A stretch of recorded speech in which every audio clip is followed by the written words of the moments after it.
Bonjour à tous, donc aujourd'hui cette petite vidéo pour vous présenter ma réplique de Lynx GM6. Donc c'est une réplique Airsoft, imprimée entièrement en 3D, avec les plans de Wolverine, qui étaient disponibles jusqu'à il y a peu mais qui ne le sont plus, je ne sais pas pourquoi. Donc voilà, à l'époque où ils étaient disponibles j'avais acheté les plans, et j'ai imprimé cette réplique de Lynx GM6. Donc c'est un fusil antimatériel, enfin l'original en tout cas, bullpup. C'est-à-dire que on a la culasse derrière la poignée et la queue de détente. Donc c'est comme l'original. Si on lève la poignée et qu'on tire la culasse en arrière, on ne relève que la culasse. Si on tire ensemble comme ça, on arme le canon. On peut fermer le capot.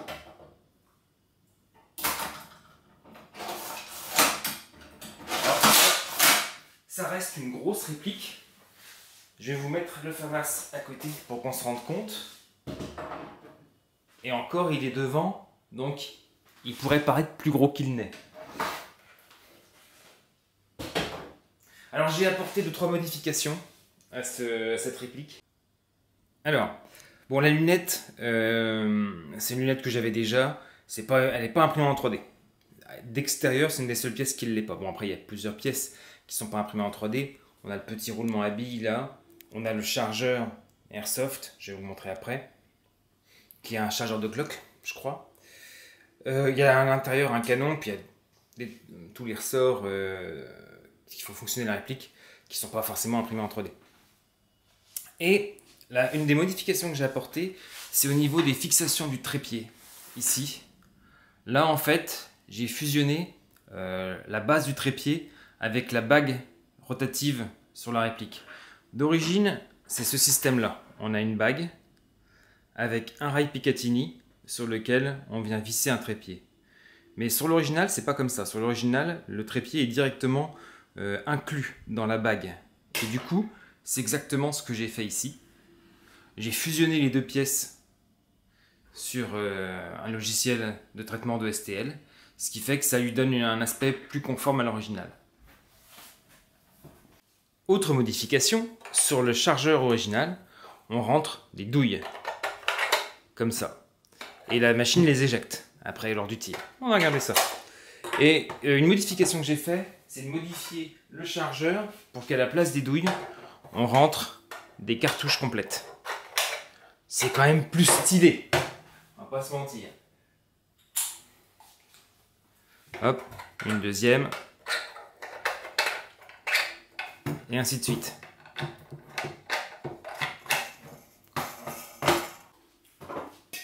Bon, vu qu'on va jouer un peu, on va remettre un petit peu d'air là-dedans.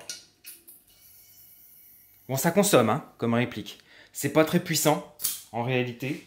Elle sort à peu près 0,5 joules, ça dépend des tirs. De toute façon, c'est pas une réplique qu'on va emmener en partie ou avec laquelle on va faire vraiment du tir. C'est vraiment plus pour la collection, pour le fun. Donc on va remettre tout ça, le chargeur ici, on va déplier le trépied. Voilà.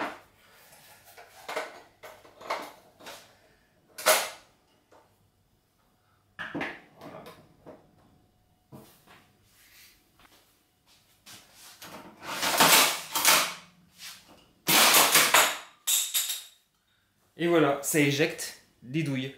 On charge des cartouches, mais ça éjecte des douilles. En fait, l'astuce à ce niveau-là, c'est que... Alors, on va le remettre comme ça, on va piquer la vis derrière. En fait, les balles rentrent dans la douille. Donc, pour les ressortir, hop, on fait comme ça. Et ce qui se passe dans le chargeur, c'est que quand l'arme va les pousser, la balle va rentrer dedans. Il faut noter que comme sur l'original, on peut bloquer le canon en position arrière. On le pousse, on le verrouille ici, et voilà. En position de transport. Bon, après ça tient pas super bien, mais ça marche quand même. Bon, forcément, hein, c'est de l'impression 3D, donc il y a des pièces qui cassent de temps en temps. Alors soit on recolle, soit on réimprime, ça va pas trop mal en général.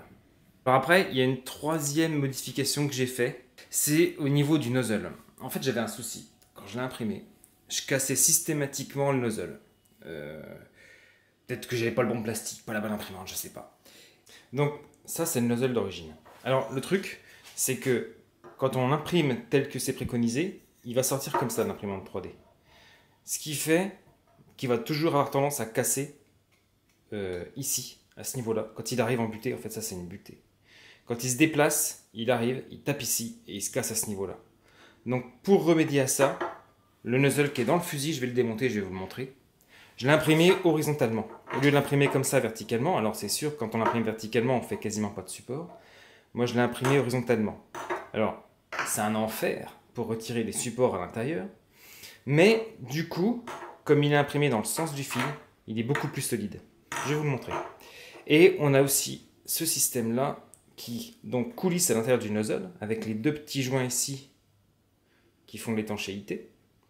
Le problème, c'est que ce système-là, les joints, alors je sais pas si c'est parce que j'ai pas trouvé la bonne qualité de joint, mais en tout cas, ils finissent toujours par gonfler avec l'huile et par aller se bloquer et se gripper dans le nozzle. Et ça aussi, je pense que ça participait à la casse. Donc, j'ai changé ce système-là. Pour le démontage, on va enlever la vis arrière ici et on va chasser la goupille qui est là. Et ça va permettre de le séparer en deux.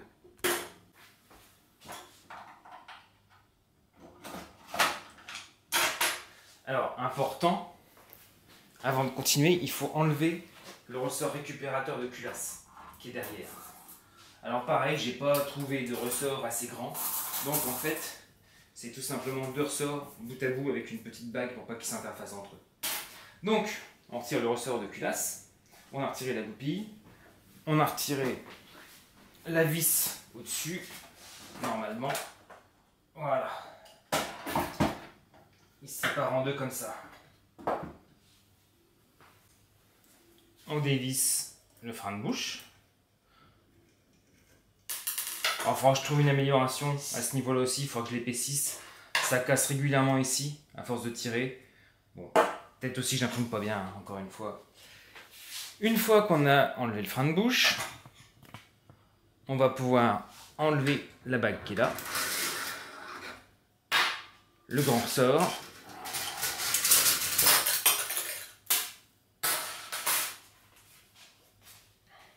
et on va pouvoir sortir le canon.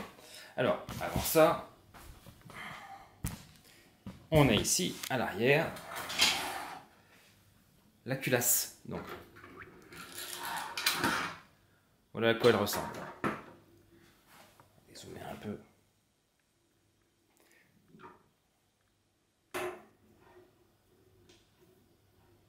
Alors, il y a un système de verrou ici en fait, qui fait que quand elle tape une butée dans la carcasse, toc, elle se réinitialise. Là, on a le canon, le nozzle, mais si on veut l'enlever, il faut aussi enlever la petite goupille qui est là. Et là, tout vient. Le nozzle, donc qui se verrouille avec cette petite plaque là, qui l'empêche de tourner. Donc, on enlève ça. Et ensuite, on va pouvoir le pousser et le sortir. Voilà. Là, on a le nozzle, le fameux nozzle dont je parlais, que j'ai imprimé horizontalement. On voit les stries d'impression, je pense qu'on les voit à l'écran. Surtout sur l'extrémité. Voilà. Et alors il est gris au bout parce que la partie qui vient prélever les billes dans le chargeur, je l'avais réimprimé dans un autre PLA, c'est pareil, ça casse assez régulièrement. Mais là je l'ai imprimé dans du Eason, dans du PLA Eason, et depuis ça n'a pas recassé non plus. Donc peut-être aussi en jeu les qualités de PLA qui peuvent jouer. Et la grosse modif que j'ai fait, elle est ici, du coup. On va démonter ça aussi. Comme les joints toriques ne donnaient pas satisfaction, j'ai fait un joint genre coupelle de pompe à vélo, tout simplement, que j'ai thermoformé à partir d'une bouteille de lait. J'ai imprimé ça, un gabarit. On va pousser un peu, on y voit plus clair. Donc, j'ai imprimé ce gabarit, et après, j'ai thermoformé dans le plastique d'une bouteille de lait une coupole comme ça. Ça fait un peu comme les vieilles coupoles de pompe à vélo. Et c'est mou, je sais pas si on voit bien. Ça s'adapte en fait. Et ça marche super. Depuis que j'ai fait ça, il n'y a plus de grippage, il n'y a plus de blocage. Donc en fait, c'est sorti comme ça. Je l'ai juste coupé à la bonne taille. Et puis bah nickel. Alors de la même façon, j'avais fait aussi un système. Je sais pas si je vais réussir à vous le montrer. Mais en fait, le ressort étant pas tout à fait adapté, le grand ressort, j'ai mis des bagues dedans, de pré-contrainte. Donc si je fais ça, voilà. Donc il y en a une que j'avais fait en acier, et puis l'autre, bah, c'est du PLA. Et ces deux bagues-là, en fait, elles servent de contrainte au grand ressort.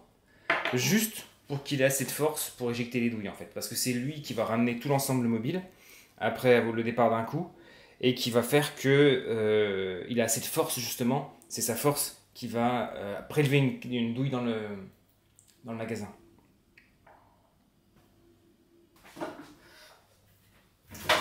On a le canon. C'est d'autres foutre par terre. Donc,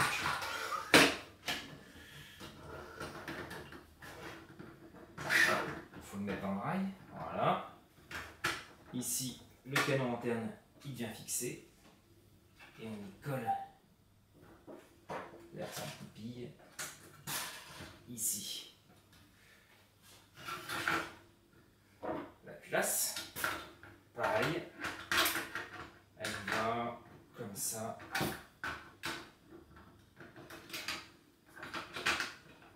Et elle rentre dans son tube. Elle est à sa place. Voilà, c'est ça. Voilà.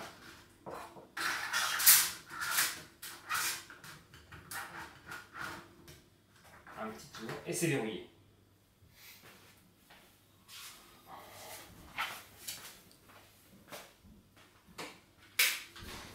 Et pour finir,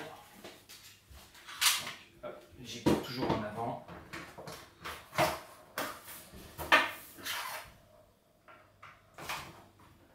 L'axe. Le ressort récupérateur de la culasse qui s'enfile derrière, qui rentre dans la culasse.